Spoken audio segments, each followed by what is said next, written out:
Bonjour et bienvenue sur le Blabla Cloud des IT Monkeys. Je suis Unlock ton computer et si vous ne me connaissez pas, j'ai une chaîne YouTube que vous pouvez aller checker. Je parle de cybersécurité notamment, on fait des TP, on fait des explications théoriques, pratiques, et vous allez apprendre un tas de choses en cybersécu si vous voulez aller vers du pen testing ou n'importe quel métier dans la cybersécurité. Donc aujourd'hui, je vais vous parler de des abonnements et des groupes d'administration, des ressources sur le cloud d'Azure. Alors, dans un premier temps, au-dessus de la pyramide, on retrouve bien évidemment les groupes d'administration. Donc ces groupes d'administration, ce sont un petit peu des boîtes dans lesquelles on trouve les abonnements et donc les comptes utilisateurs. Donc ces groupes d'administration, ce sont des groupes qui permettent de gérer un petit peu la politique de sécurité, qui permettent peut-être aussi de donner certaines restrictions à certains utilisateurs ou à certains abonnements, d'organiser la facturation. Et ça, ce sont des choses, des règles en fait qui vont se répercuter sur les abonnements de manière automatique. Donc on va donner un certain nombre de règles à nos groupes d'administration. Ces règles-là vont se répercuter automatiquement sur nos abonnements.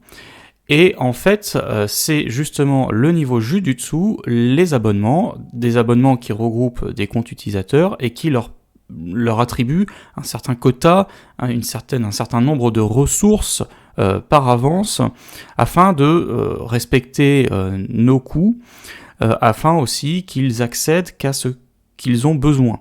Donc en fait, ces abonnements, on peut en créer de différentes sortes, on peut en créer même plusieurs sous un seul groupe d'administration, et ça va donner ensuite lieu à un certain nombre de groupes de ressources et à certains types de groupes de ressources.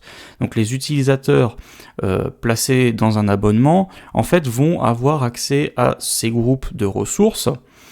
Et ces groupes de ressources, on peut également les voir comme une boîte dans laquelle on a plusieurs outils. Donc ces outils, c'est ce qu'on appelle les ressources dans Azure. Et ces ressources, ils sont de différentes natures. On a bien sûr des services web, on a des bases de données, on a les fonctions serverless, on a les machines virtuelles pour faire du calcul, pour faire de l'intelligence artificielle. On peut faire vraiment plein de choses dans Azure. En fait, on peut faire tout ce que l'on fait sur un ordinateur, et même plus, puisque vous disposez de toute la puissance du cloud. Donc, vous utilisez ce dont vous avez besoin.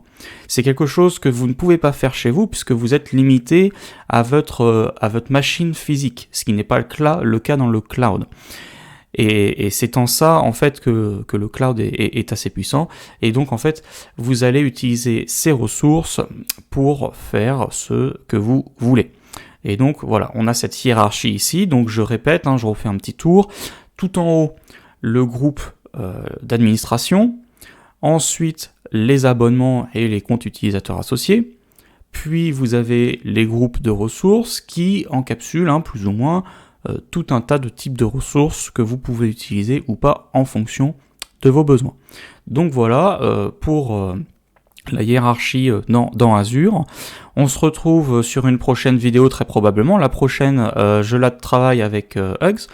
On se retrouve donc sur la prochaine vidéo et on se retrouve également sur la chaîne Unlock ton computer avec grand plaisir. Allez, salut!